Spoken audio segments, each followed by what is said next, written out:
안녕하십니까, 이재필입니다. 자, 즐거운 주말 휴일 보내고 계십니까? 주말 휴일이 좀 즐거우려면 토요일날 아침에 끝나는 미국 시장이 좀 좋아야 좀 더 즐거울 텐데요. 뭐 이번 주는 조금 그렇지는 못했네요. 자, 좀 짚어보고 넘어가도록 하겠습니다. 다우가 뭐 0.2% 정도 하락했고요. 다우는 뭐 그렇게 빠진 거 아니죠. S&P 500이 0.64% 정도 하락했고, 나스닥이 좀 많이 빠졌어요. 자, 나스닥이 뭐 한 1.15% 정도 하락 마감했습니다. 자, 종목별로 보면 엔비디아가 좀 많이 빠졌죠.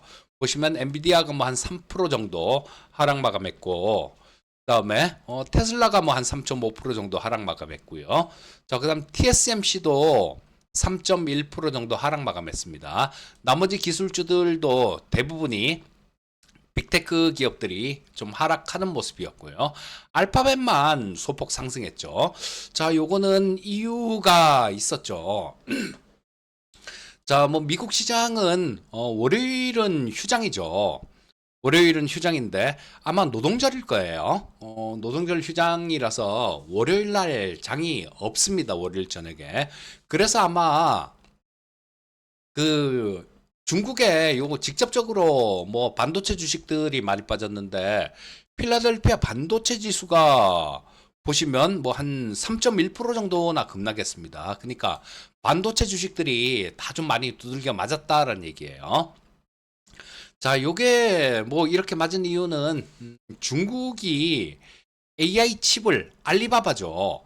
알리바바에서 AI 칩을 자체 개발한다라는 AI 칩 자체 개발한다라는 요런 뉴스 때문에 미국의 반도체 AI 칩 위주로, 그러니까 아까 엔비디아 같은 종목이 많이 빠졌죠.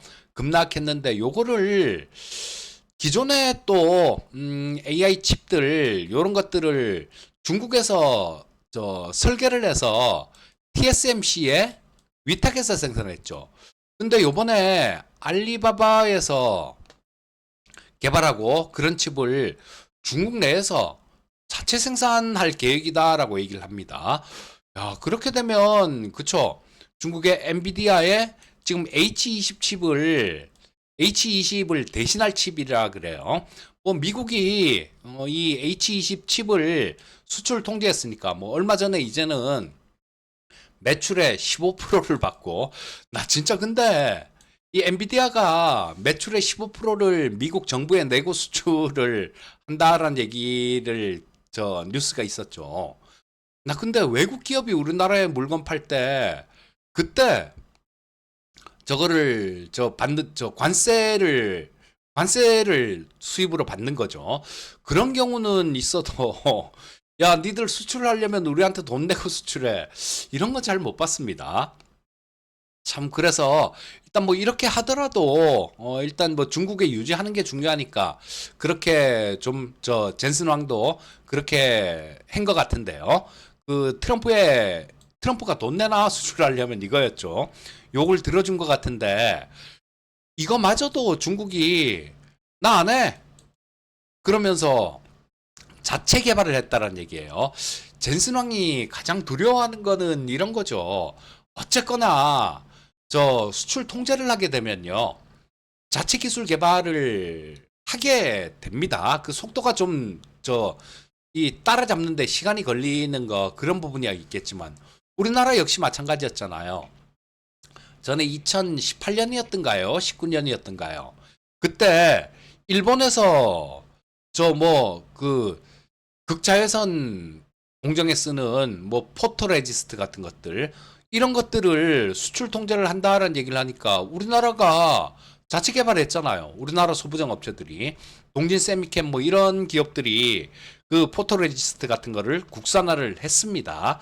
그래서 막히게 되면 어려움은 있겠지만 그걸 해결하려고 투자를 많이 하고 대규모 투자가 되다 보면 해결책이 생겨요.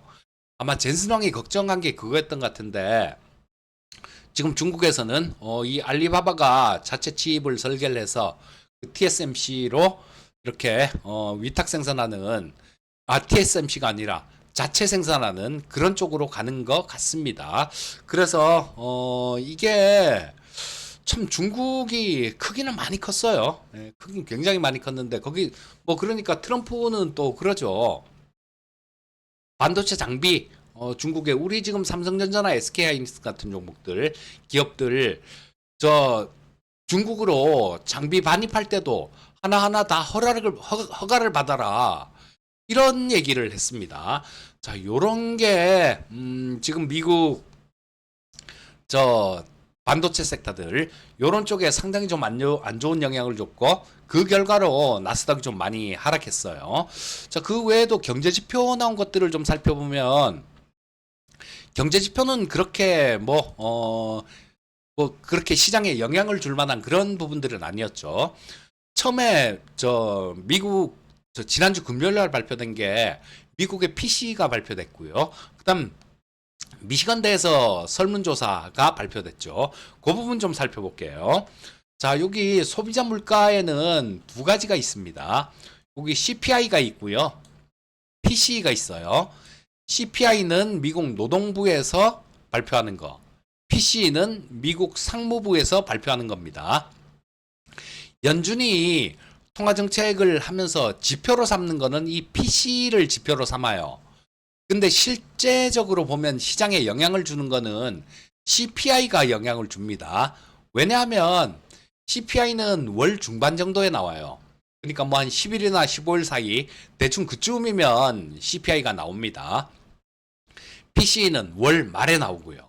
자, 그래서 둘 다 항목하고 가중치 이런 것들은 약간 좀 차이가 있지만 방향은 비슷해요. 그렇기 때문에 CPI를 보면 PC를 어느 정도는 그 방향을 예측할 수 있기 때문에 CPI가 더 영향을 주는 건데요. 자, 뭐 요거는 미리 좀 발표된 부분이었었죠. CPI 같은 경우는. 그래서 PC 같은 경우도 전달 수준하고 비슷하거나 아니면 약간 오르거나 그 정도일 거다. 요렇게 시장은 예측했어요. 근데 거의 같이 나왔어요. 자, 뭐 이 CPI 보면 2.7, 전달도 2.7이었죠. 자, PC도 마찬가지 2.6, 전달도 2.6이었습니다. 자, 근원 물가 역시 마찬가지. 근원 물가는 이 헤드라인 물가에서 변동성이 큰 에너지하고 식료품을 제외하고 산정한 저 지표가 근원 물가입니다. 저 여기서도 마찬가지 2.9였는데 3.1로 올라왔잖아요.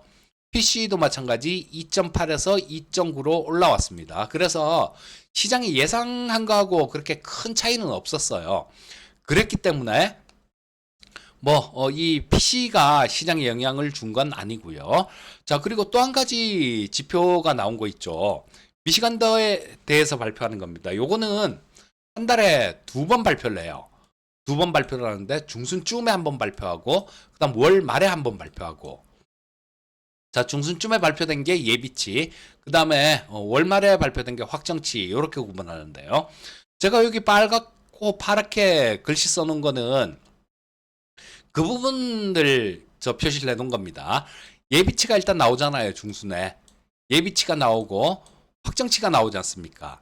여기 적혀 있는 건 다 확정치예요. 근데 예비치보다 확정치가 높으면 빨간색으로 표시했고 낮으면 파란색으로 표시했습니다. 자, 보시면 소비자 심리지수, 요거 소비자 신뢰지수라고도 하는데요. 58.2. 자, 뭐 예비치보다도 낮아졌고 전달에 61.7이었으니까 전달보다도 낮아졌습니다. 자, 그리고 소비자 기대지수 역시 마찬가지 57.7이었는데 지금 55.9. 뭐 소비자 평가지수는 예비치보다 조금 높았는데 전달보다는 낮아진 그런 상황이죠.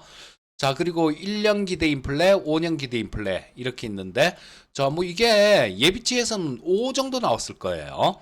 자, 1년 기대 인플레가 4.8이 나와서 예비치보다는 떨어졌지만 그 전달보다는 0.3이나 올라갔죠. 꽤 많이 올라간 겁니다. 그리고 5년 기대 인플레 역시 마찬가지 전달보다 0.1 정도가 올라왔어요. 근데 예비치보다는 조금 떨어졌다는 거. 자, 10대 맞을 줄 알았는데 5대만 두들겨 맞았다. 이 얘기로, 이런 맥락으로 이해하시면 될 것 같습니다. 자, 근데 여기서 보시기에 좀 상충하는 그런 부분들이 있죠.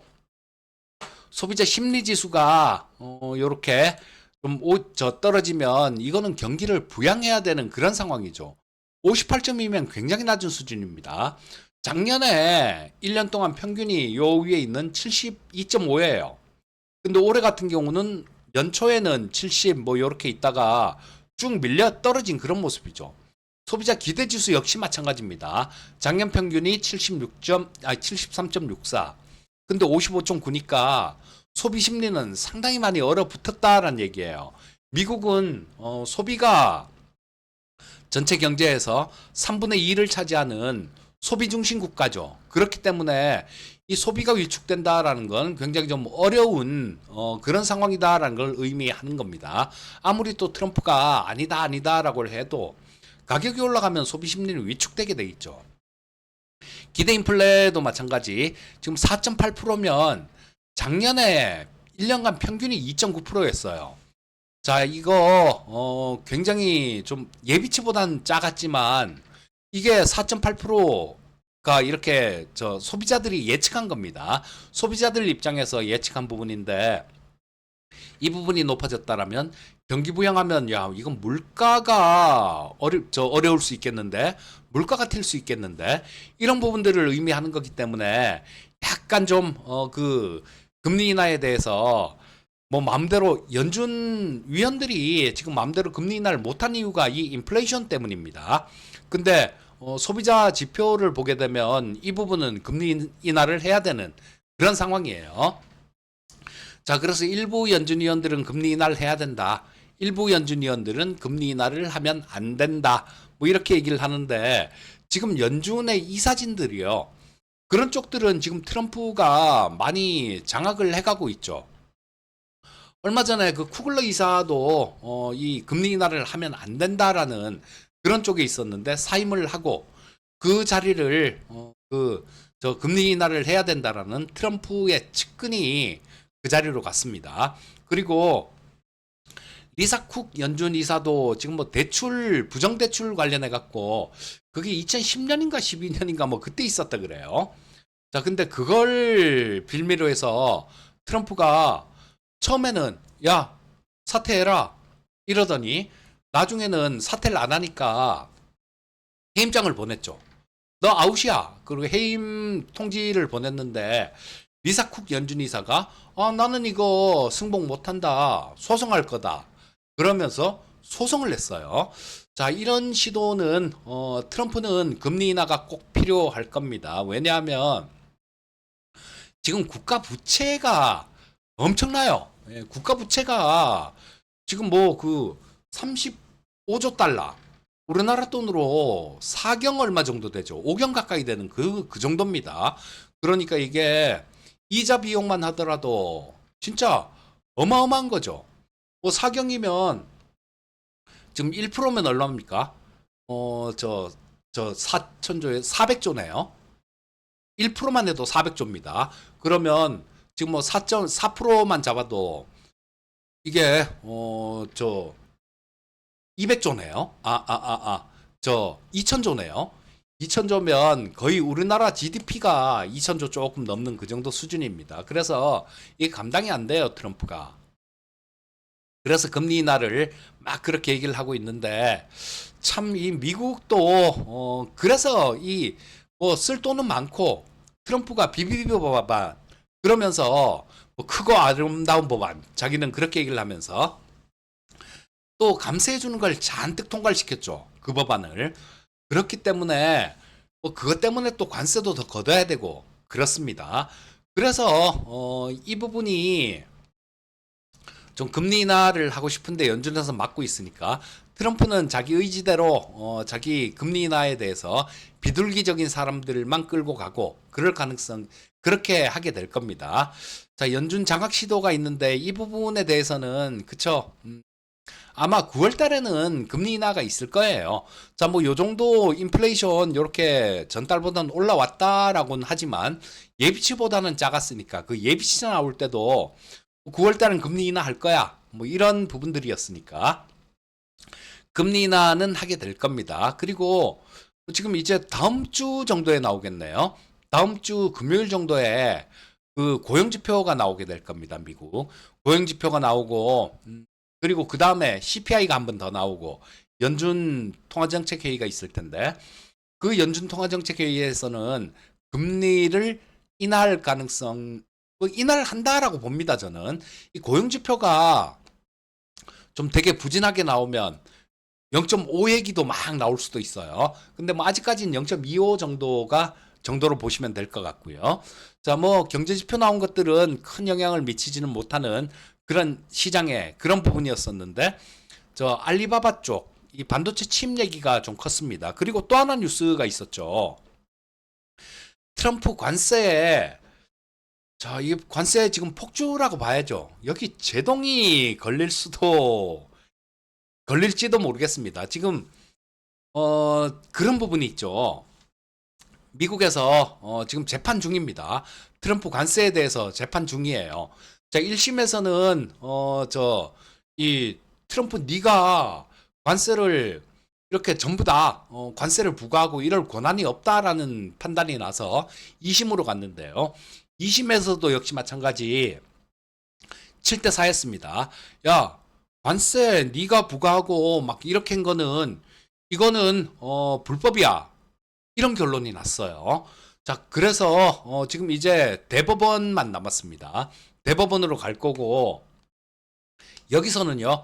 대법원에서 만약에 야 이거 트럼프 너 불법이야 이렇게 되면 지금 트럼프가 관세를 부과한 거 이 부분 자체가 무효가 될 수 있는 그런 상황이에요.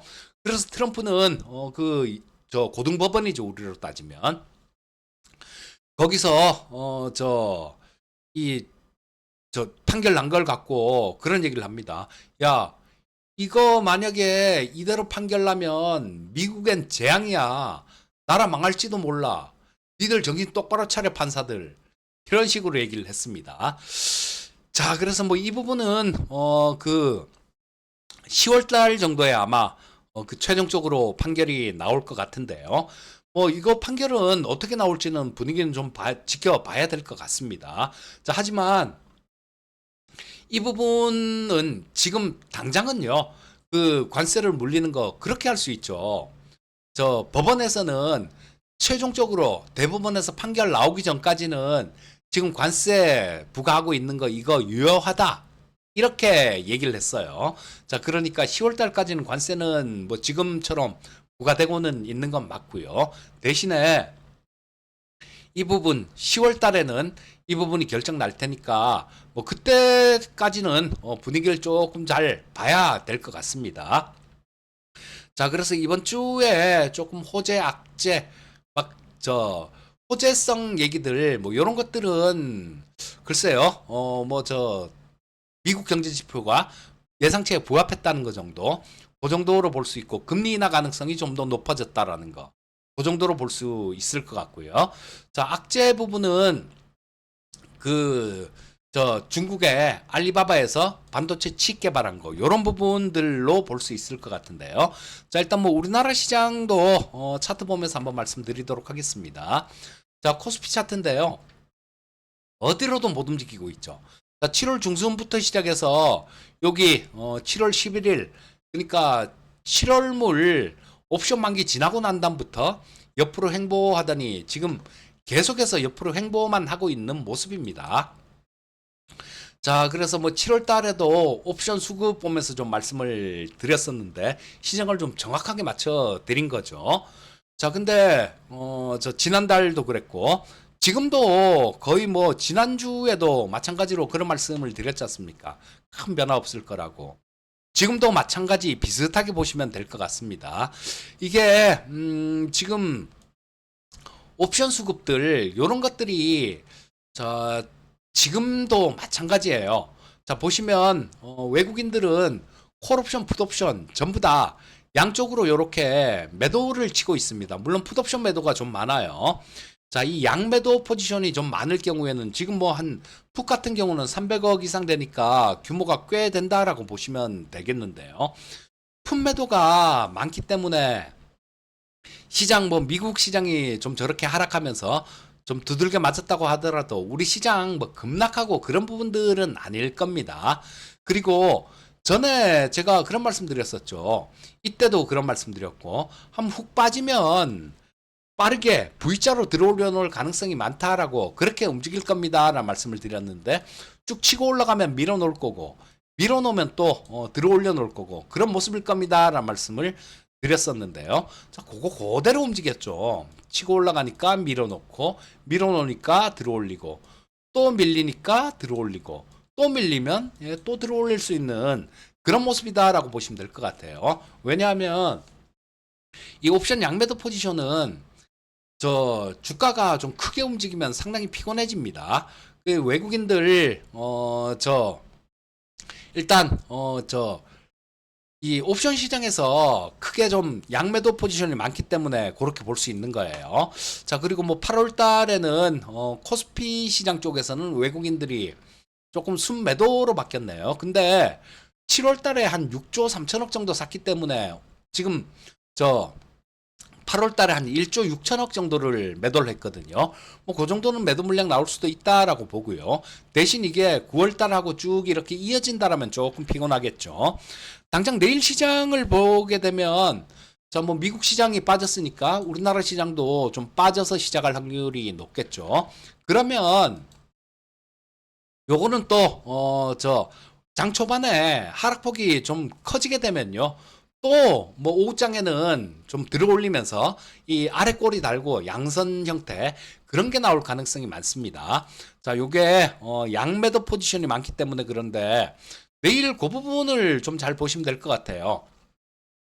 외국인들이 이 콜옵션 풋옵션을 지금 풋옵션을 지금 300억 좀 넘게 매도를 쳤습니다. 이 풋옵션 매도 친 거를 빠르게 청산한다라면, 즉 풋 매수 포지션이 많이 늘어난다라면 시장은 변동성 낙폭이 좀 커질 수도 있어요. 하지만 여기서 지금까지 계속 매도 치고 있는데 이 풋 매도가 뭐 또 이렇게 쌓이는 모습이다라면 그냥 좀 저 오후장에는 들어올려 놓고 뭐 그러는, 그리고 그 저 화수 뭐 이렇게 가면서 주 중후반으로 가면서 회복시켜 놓을 가능성이 높습니다. 자, 요거는 옵션 시장 수급은 좀 다음 달 만기 정도까지 아마 그럴 것 같아요. 그 중간에 뭐 저런 수급에 옵션 시장 수급에 변화가 있다라면 모르겠는데 지금 뭐 9월물 옵션 만기가 자 9월 11일이 옵션 만기겠네요. 그러니까 지금부터 뭐 한 2주 가까이는 오르락 내리락 하면서 이 8월 달에 움직였던 그것처럼 속 터지는 그런 움직임이 나올 가능성이 되게 높습니다. 자, 그러니까 이런 시장에서는요, 서두르면 안 돼요. 자, 서둘러서 뭐 수익에 도움이 될 수 있다라면 서둘러야죠. 하지만 시장도 좀 봐가면서 해야 됩니다. 무조건 나는 오늘도 벌고 내일도 벌고 이번 주도 벌고 다음 주도 벌고 그 다음 달도 벌고 이런 거 없어요, 세상에. 이런 거 없습니다. 저도 가끔 생방송 회원방을 운영하면서 답한 경우가 있는데요. 뭐 기존에 계시던 회원님들은 안 그래요. 아, 지금 뭐 생방송 방에 있으면 빠질 때 덜 깨지고 벌 때 더 벌고 그러면서 수익률이 좋구나라는 걸 알고 계시니까. 근데 꼭 오신 지 뭐 며칠 안 되고 새로 가입한 지 며칠 안 되고 한 달도 안 된 분들이 그런 경우가 되게 많아요. 지금 이번 달에 우리 방에서는 거의 매매를 많이 안 했거든요. 거의 안 하고 기존의 회원님들 저 보유하고 있는 종목들 오셨을 때 그 종목들을 제가 문자로 보내드립니다. 요거는 좀 저 지금 너무 많이 올라서 안 되고 뭐 요거는 장기로 보는 거니까 비중 조절하고 요거는 지금 사도 된다라고 그렇게 얘기를 해드리는데 그런 거는 하나도 안 하고 그쵸? 종목 내놓으라고 떼쓰는 분 그런 분이 계셨어요. 그래서 그분 때문에 그분이 한다는 얘기가 말도 안 되는 논리로 한다는 소리가 뭔 얘기를 하냐면요. 뭐 전문가님은 TV에서 다 얘기해 주는 거 뭐 그거 말고 뭐 다른 것들 그런 것들도 있어야 되는 거 아니냐. TV에서 얘기하는 거 뭐 그런 거 다 저 방에서 하면 그게 무슨 의미가 있냐 이런 말씀을 해요. 제가 TV에서 종목 말씀드리는 게 우리 방에서 저 갖고 있는 종목보다 훨씬 많죠. 그 중에 잘 고를 수 있으면 그렇게 하시면 됩니다. 근데 저거를 그러더라고요. 뭐 우리 KMW 같은 종목들 이런 종목들도 지금 이장에도 꽤 수익 났고 그다음에 저 얼마 전에 또 저 주식 저 지난주에 되게 안 움직이는 게 있어서 그거 팔고 종목 저 교체한 거 그거도 한 지금 일주일도 안 됐는데요. 한 7, 8% 수익 나 있습니다. 아니 그럼 그 정도면 되는 거지. 맨날 뭐 오늘도 벌고 내일도 벌고 이런 분들이요. 돈 제일 못 벌어요. 그런 분들이. 자, 그래서 지금 같은 때는 시장이 요럴 때는요. 조금 시장에 맞춰서 나도 한 템포 조금 느긋하게 생각할 필요가 있습니다. 자, 저거는 그것만 보시면 될 것 같아요. 저 외국인들 옵션 시장의 수급. 그거만 잘 보시면 될 것 같고 뭐 그냥 출렁출렁하는 의미 없는 변동성이 나올 것 같으니까 요럴 때는 너무 애쓰지 않으셔도 됩니다. 나중에 그 에너지를 차라리 시장이 딱 좋아지는 국면이 나오면 그때 쏟아붓는 게 훨씬 효율적이에요. 자, 뭐 일단 뭐 포트는 그대로 유지하시면서 뭐 그냥 조금 지켜보시면 될 것 같고 그 다음에 저런 건 있습니다. 이런 조정 구간 있죠. 이렇게 왔다 갔다 하면서 조정받는 구간. 이런 구간 이용해서 포트폴리오를 정비는 하셔야 됩니다. 그냥 이 기간을 포트폴리오를 정비하는 그런 시간으로 갖는 투자자하고요. 그냥 에이 안 움직이네. 그냥 뭐 좀 저 나도 놀자. 이런 투자자들하고는 달라요. 이게 그냥 쳐다봐야 돼도 되는 경우는 포트폴리오를 잘 짜여진 포트폴리오를 가진 분들은 그렇게 하셔도 되는데 그렇지 않은 분들 같은 경우는 지금 이런 움직임을 포트 조정 기회로 삼으셔야 됩니다. 자, 오늘은 여기까지 해야 되겠네요. 항상 성공 투자하시고요. 저는 다음에 또 뵙도록 하겠습니다. 감사합니다.